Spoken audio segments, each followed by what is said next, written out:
Hello, everyone. Welcome to my live. It is Stitching Sunday, episode 3 today. And I decided to do it live, both because I didn't feel like recording in the past week and because I am officially a YouTube partner, which is very exciting. I have been working towards becoming a YouTube partner for a long time now, and it feels really rewarding to finally reach that first threshold. So if you don't know, YouTube has two kind of thresholds for monetization. The first being 3,000 watch hours, which is a lot. And you unlock a couple of features at 3,000 hours, which is where I'm at now. When you hit 4,000 hours, that's when you can start making some money off of those ads that they're showing on your videos anyways. So currently, if you watch one of my videos, any ads that you see, I'm seeing zero from that, like absolutely nothing. Whereas when I hit that 4,000 threshold, that's when I will start to be making some of that ad revenue.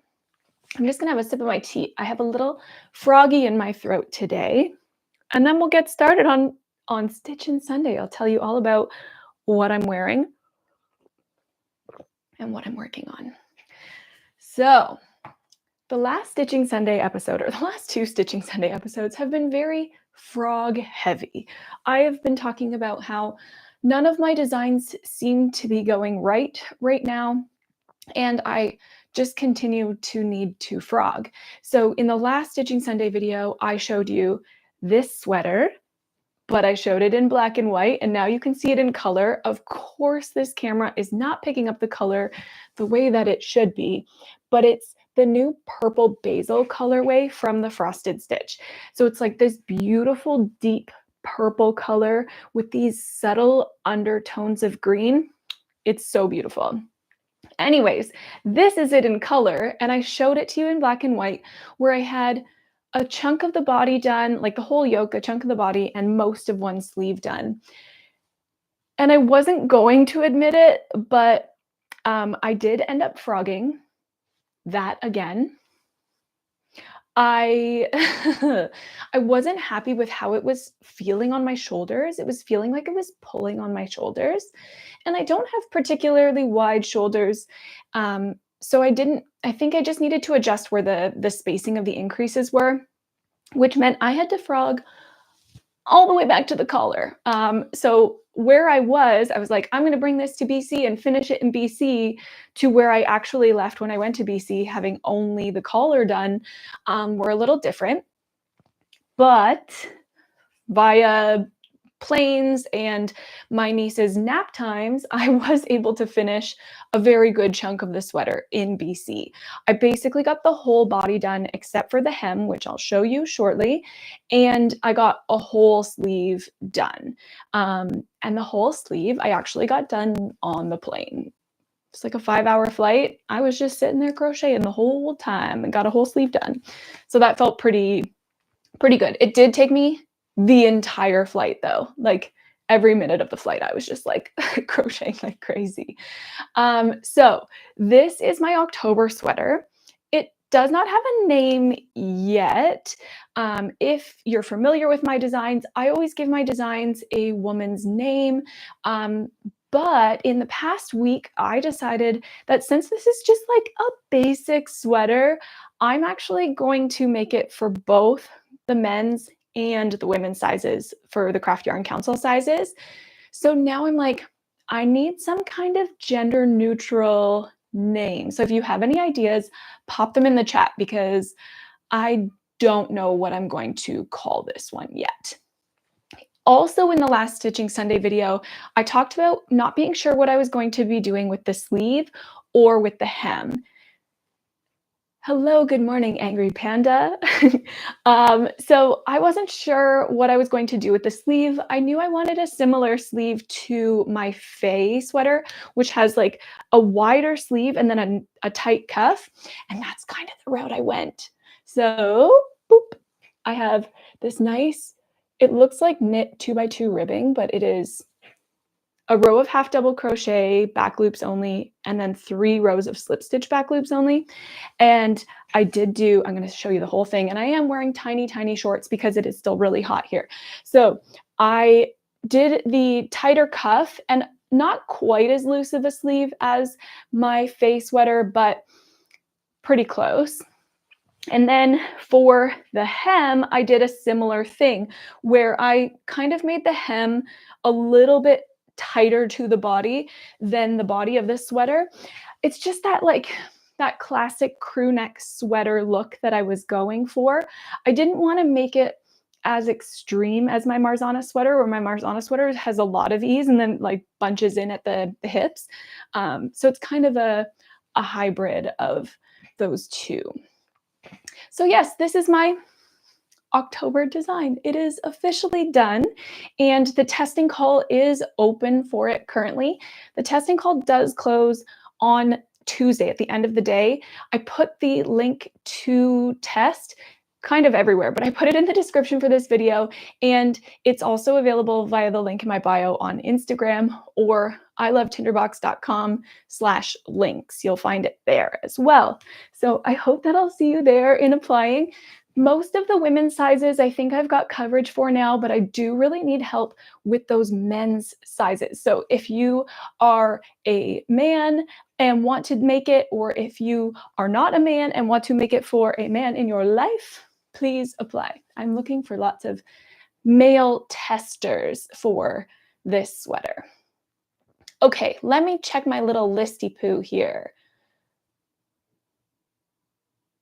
Yes. Okay. So there were a couple of things that I didn't finish in BC, and there was a reason why I didn't finish them in BC. So again, if you're familiar with my patterns, you'll know that I take photos of certain parts that are like a little bit trickier. I make sure that I take photos of them.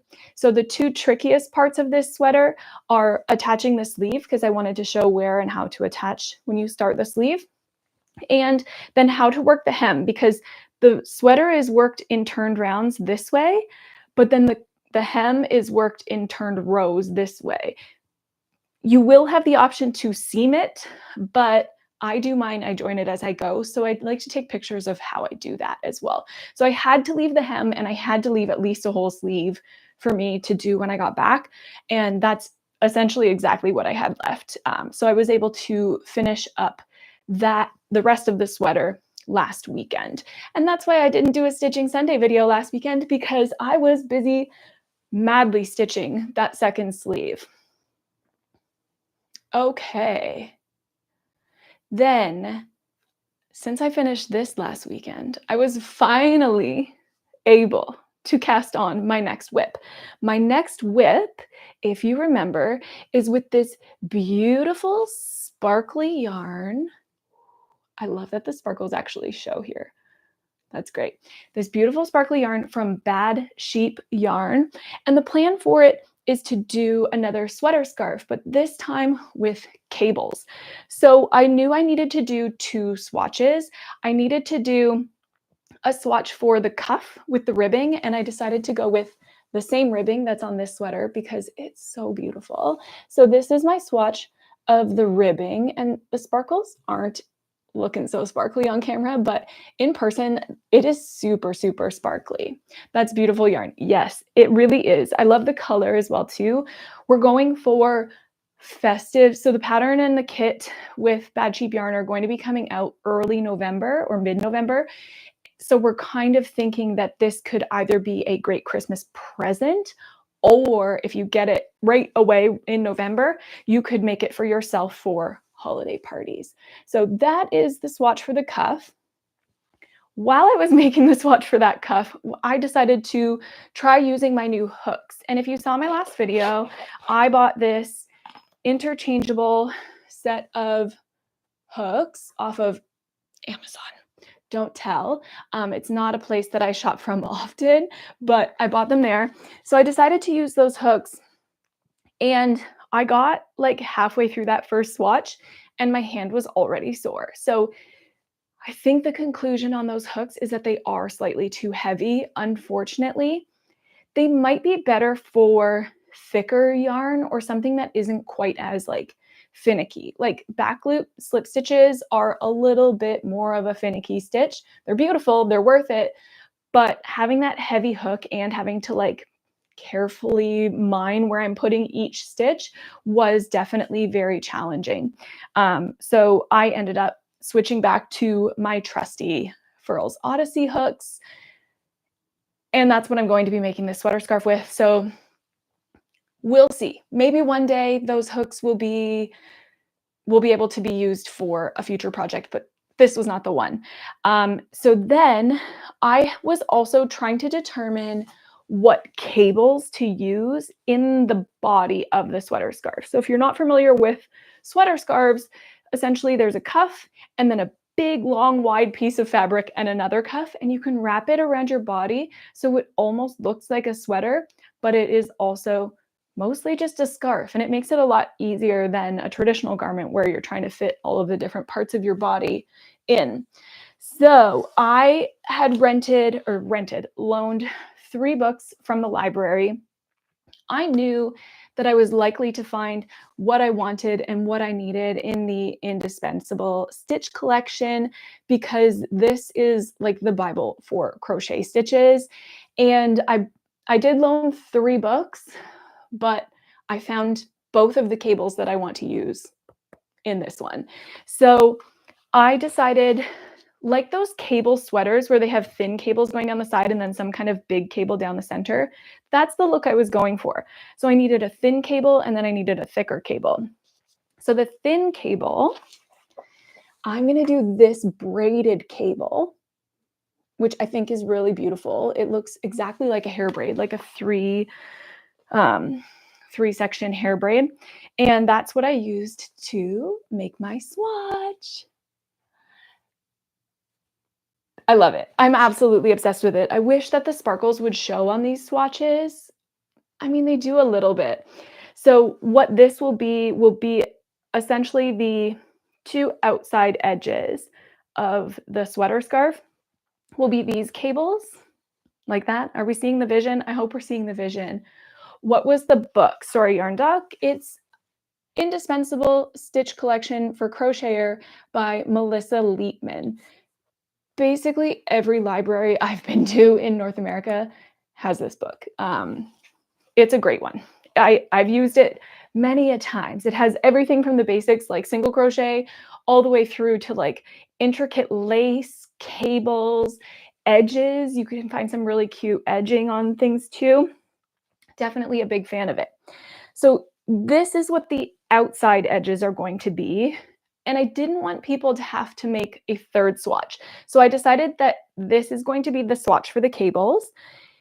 And then the center section, I've got the other page marked here, is going to be this beautiful, like lattice looking right here. Which way do I need to go? There we go. This lattice cable here. It's very similar to the braids in a lot of ways, but wider. So it'll be 2 rows or 2 stitches of post stitches, the braids, 2 post stitches, that big wide thick section, and then the 2 stitches, braids, 2 stitches again.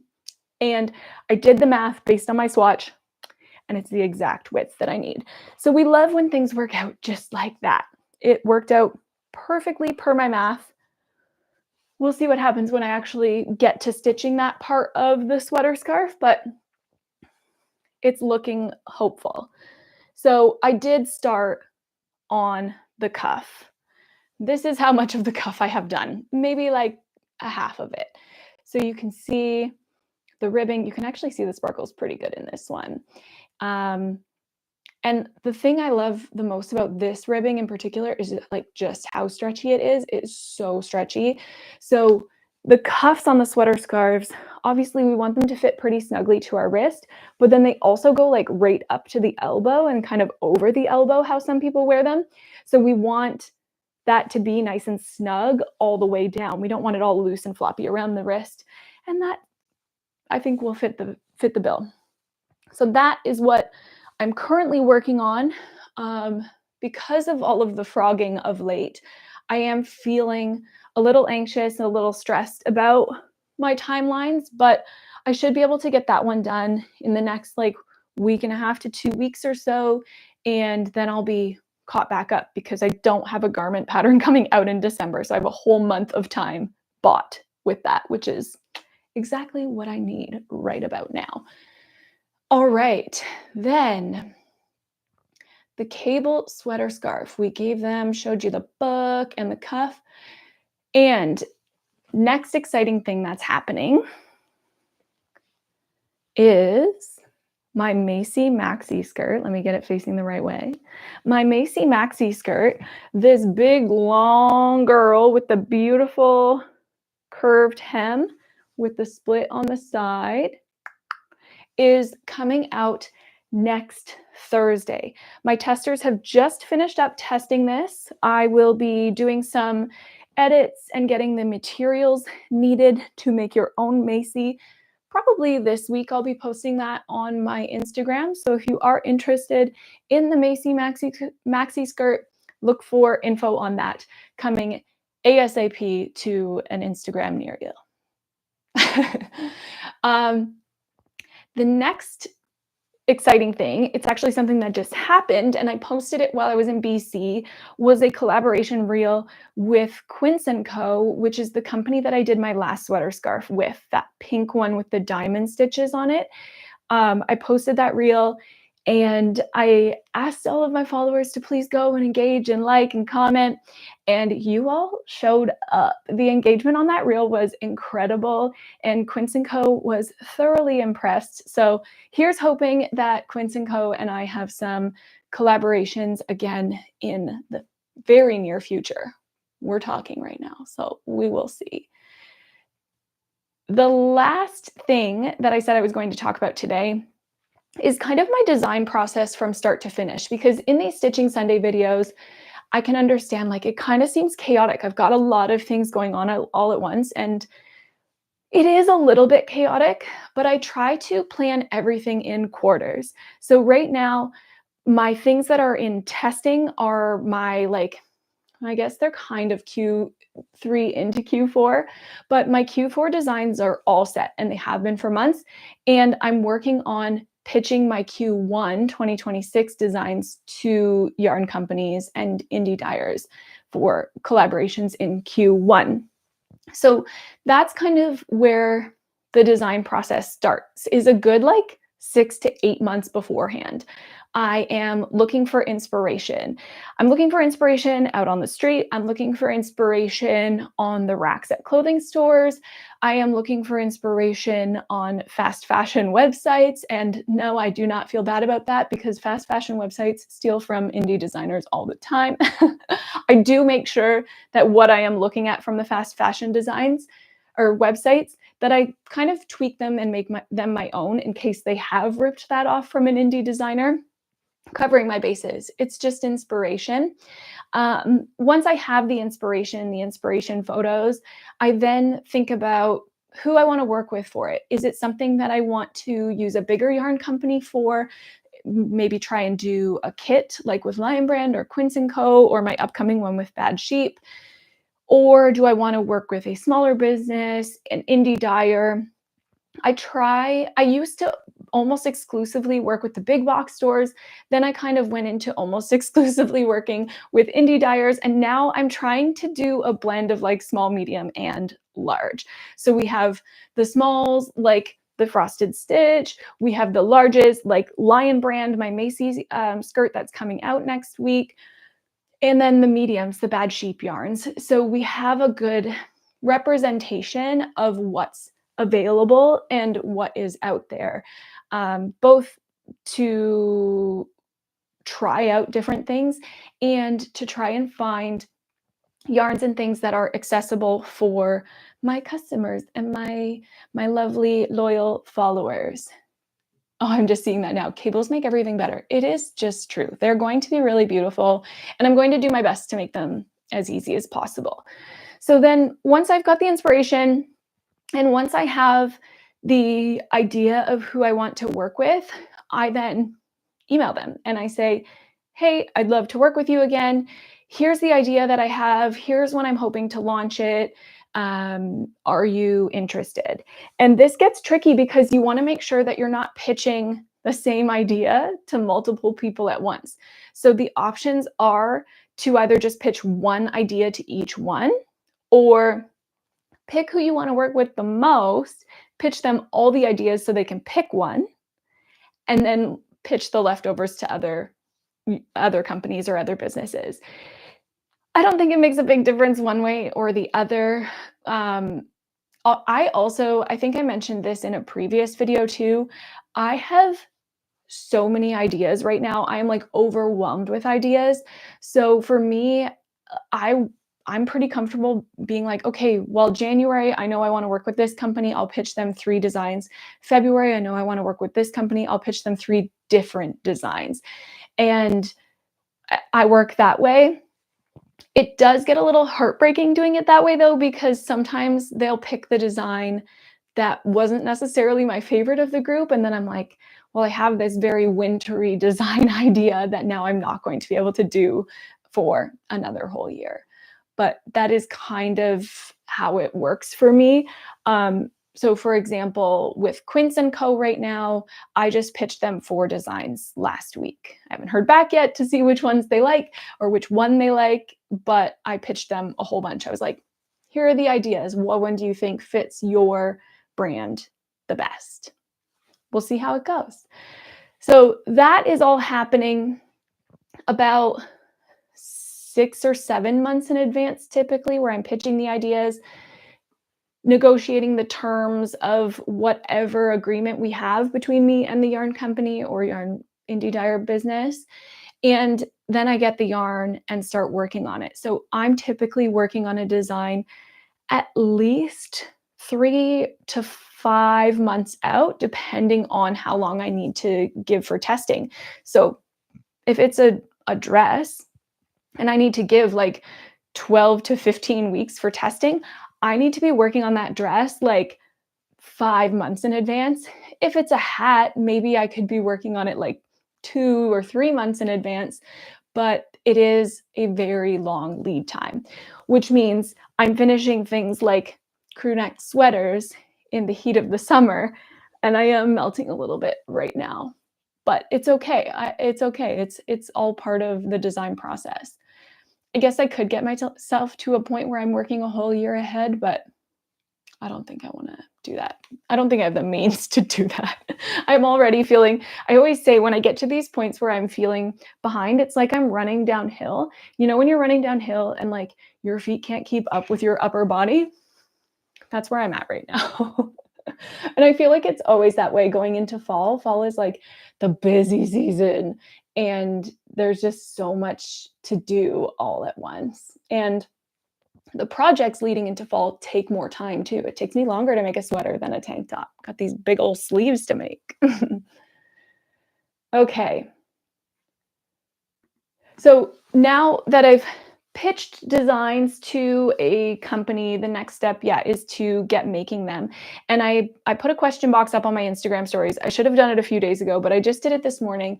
And one of the questions was about frogging, like how much frogging is normal. And that's where I'm like, I mean, minimal frogging is normal for me. This summer has been a whole lot of frogging, which is not my norm, but I do my best to try and work extra time in for those issues. So like this sweater scarf, I am stressed about because I need to have it done within 2 weeks, which does not allow me basically any time to be doing any major frogging. I need to make sure that this is good the first time, but I do try to work that in. So if I am releasing something for the second week of October, that means testing notes need to be coming in either the last week of September or first week of October. That means if I'm giving 8 weeks for testing, it needs to be going out the first week of August, if you're guessing which one I'm talking about. And if I want to allow myself time to crochet it and to fix mistakes, it means I need to be starting that like at the beginning of July or end of June. So frogging normally is minimal. This summer has been extensive frogging. But I do always say, like, it is part of the process. I do need to be okay with frogging. It makes the pattern better in the end. It it is what it is, but it has put me to a point now with how much frogging there's been lately that I am feeling behind and I'm feeling rushed, and I don't like feeling rushed or behind. It's not fun. Um, so then I'm finished the design and I take pictures of it, rough pictures. I always do rough pictures just here in my room for testing calls. So then I send out my tester call, and I typically try to give at least a week with the tester call open. I think this one I only have it open for like 5 days because, again, we're on a tight timeline now. Um, so the testing call for this one closes on Tuesday. And then typically I try to notify testers and then give a little bit of room for them to order yarn and stuff before I send out the pattern. For this test, I'm sending it all out at once. A lot of the testers who've been applying say that they have the yarn on hand, which we love. So for those tighter timelines, we do really love to have the yarn on hand already, because with shipping and ordering, especially if you're ordering from an indie dyer, it can take a couple of weeks at least to get to you. Do you always use the same testers, or do you find new ones for each project? Um, so in the past, I have always used, I call them my tester subscriber list. So I use Flowdesk for my email marketing, and you can set up different segments. So I have like my newsletter subscribers, but then I also have a tester group. And I'd say probably about once a year, I do an open call to add people to that list. So I'll do an open call and I'll say, if you're interested in getting on my email list, fill out this form. And then I'll pick a handful of people from each size and add them to that tester pool. However, I think maybe I'm reaching that point again where I need to open that list back up because I'm getting fewer responses to testing calls from that tester pool, which to me means maybe some of them aren't testing anymore, or some of them aren't interested in testing anymore. So it's time to freshen it up, to add some new faces in there. So what I've done actually for my last 2 testing calls, including this one, is I just did it as an open testing call. So I posted it on Instagram. The link is in the description of this video when this video is done. I don't know if you can see the description while I'm actually live. If you can, it's there. I can't see it, but you might be able to. So this one is open. That is not how I typically do it. Typically, I just email that tester pool. It's a few hundred people that are on that list. And if there are still sizes that don't have coverage from that tester pool list, then I will post it in my, what are they called on Instagram? My broadcast channel on Instagram, which is essentially like a DM where nobody can DM me back. I just DM you. But on my broadcast channel, I'll post them there. If I still am not getting full size coverage there, then I'll post it in my stories. And then sometimes too, I will put them in my email, like for my full email subscriber list, I'll put them in those emails as well. I've never done an email that is completely dedicated to a test to my full email subscriber list. It's usually just like a portion of an email. So that's how I've found testers. In this call too, because it has like a tighter timeline of when I opened the test to when I'm closing it, I want to try and get as many people to apply in those 5 days as I can. I also posted it in some Facebook groups for pattern testers, and I posted it in the Ravelry forum for pattern testers. I don't know if either of those locations have been super successful. It seems like most people are still coming from Instagram, but sometimes you just got to throw spaghetti at the wall and see what happens. So that's what we were doing here. Now, when I talk about tight testing timeline, I mean my end is tight. I would never shorten a testing timeline because of my own mistakes that were made in the designing process. I ended up shifting the release date of this sweater forward a week or back a week. I never know whether to say back or forward. I pushed it a week later. And then having only the 5 days with the tester call open has allowed me to still have a 9-week testing period for this sweater, which for a DK weight sweater, I typically only give 8 weeks, but I want to try and give as much time as possible. So there is 9 weeks still for testing. Throughout the testing process, obviously, a lot of mistakes are found and things are edited and changed. I do those final edits and then it's time to launch. And that's kind of my design process from start to finish, is from that inspo on a fast fashion website through to launching it on Ravelry, my website, and Etsy. And I did not say Etsy out loud. I don't promote my Etsy shop at all, just because I pay really, really high fees there. So I'm like, if people find me naturally on Etsy, that's great. I'll accept those sales, but I'm not going to be spending my time marketing to Etsy, if that makes sense. Giving away secrets here. Okay. Yeah, timeline. Yeah, cool. Okay, I think that we have gone over all of the things that I've got on the docket right now. We've got this sweater done, going to testers. We've got the Macy Maxi Skirt coming out on next Friday, next Thursday, if you're an email subscriber list, or on my email subscriber list. That's the 15th of August, I believe, is the Friday. So that's release day for Macy. And then, of course, the cable sweater scarf. I think I have formally decided too that these Stitching Sunday videos are going to be every other week, because my projects are all so big.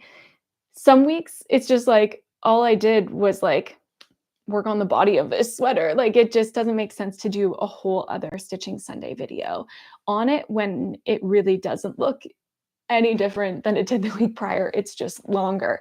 So I will be doing this every other Sunday. The goal is the first Sunday and the third Sunday of every month. And sometimes I'll do them live and sometimes I'll do them pre-recorded, depending on how I am feeling.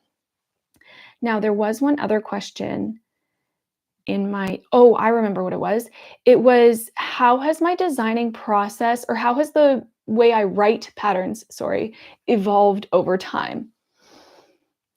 Wildly different. So back when I did my very first patterns back in 2016, they were like bare bones. They were not good at all. It was, I mean, they were very basic things like headbands and hats and infinity scarves and stuff, but they were not very well written. I have gone back and changed those patterns, though, those very, very early ones that were very, very bad. They are updated now. They're not terrible anymore. They are something that if I had left them the way that they were, I would not be proud of them. And now they are at an acceptable level. I would say in the last maybe year and a half or so, have like really, really gotten to the sweet spot that works for me, where I feel like my patterns contain everything that they need to, no more, no less. So I, for a long time with my garments, would just put what is the word that I'm looking for? The expected ease, like in the bust on page 2, and be like, there is, intended ease. There's the word. I would say there's 2 to 4 inches of intended ease on the bust of this sweater. Make according to your actual bust measurement, and I would list the sizes. Now I make these cute little sketches and I do a full measurement chart, and I have, the full schematic and measurement chart in there now, which I never used to. The goal is to go back and get all of my old patterns up to the standard that they are at now. I've really like dialed in mostly the page 2 of my patterns. Page 2 is where I have all of the important things, the materials, the sizes, the notes, the gauge, the legend, the skills you need. All of that really important stuff is there. And I think I'm finally at a point where like I'm feeling really good about page 2. I mean, most people just scroll on past page 2 and don't read it, but page 2 is the most important page of the pattern. And I'm feeling really, really proud about where my page 2 is at now. I make sure to alphabetize my legend, and I make sure that I have links to any video tutorials that are helpful.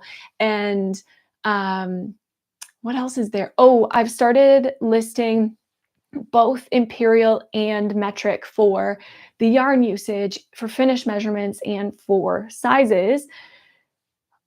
I used to get questions like, why do you list bust size in inches and why do you list yarn in meters? And my answer was always because I'm Canadian. And if there are any Canadians in here right now, you will know that being Canadian means that we understand certain measurements in imperial and other measurements in metric. And if like the one that's the weirdest is air temperature and water temperature. So I know that swimming in a pool that is 80 degrees, love that. I have no idea what 80 degrees air temperature feels like. Completely unsure. And same like the opposite. I'm like 25-degree sunny day, beautiful. No idea what that would be water temperature wise. Probably around 80 degrees. I don't know. Yeah, Canadian, totally true. It is. And like, so like weight or body measurements, again, we still firmly like use imperial for that. I know how many pounds I am. I know my bust measurement in inches. I don't know how many kilograms I am. I don't know my bust measurement in centimeters, but in Canada, we use formally the metric system. So I don't know. It's very, very strange. So my patterns, I could understand how they would read a little bit confusing to people who are not Canadian because they're like, why did you put this in inches and that in meters? Or why did you put that in? It's fixed now. Now there's both. Plus two, I would gravitate towards making my patterns entirely metric, but like 50% of my customers are from the US, and I think that would really throw them off. And I don't want to turn any customers off. We're looking to make money in 2025, not lose money. So putting both just makes the patterns that much more accessible. All of mine are older. I need to check out some of your new ones. Oh yeah, definitely do. My patterns in the past, I'm trying to remember. I want to say since the Olive Henley, which actually that didn't come out until September with me because I had a 6-month exclusivity with Plyful for that. I think my first one with the cute little sketch that I did was my Harlow sweater. I talk about Harlow a lot here on YouTube. I'm really trying to make people fall in love with Harlow. She's my favorite. I think it's my Harlow sweater. They're really, really super cute and I love them. There are certain ones that don't need them, like my sweater scarves. I don't put a full like drawing schematic on them because they are literally just a rectangle with cuffs. So I list the measurements for those, but I don't have a schematic for those. So that would be how my patterns have evolved over time. They have gotten more consistent, they have gotten more comprehensive, and yeah, there's especially now with the YouTube channel, there's a lot more resources going into them as well too, being like here, perfect example. My Maxi skirt that's coming out this week has an I-cord for the waistband. There is an option to put an elastic in the waistband as well. So I created a YouTube tutorial on how to add elastic to your crocheted clothing when the Maddie dress came out because it has an elastic waistband. So I'll be linking that in this pattern.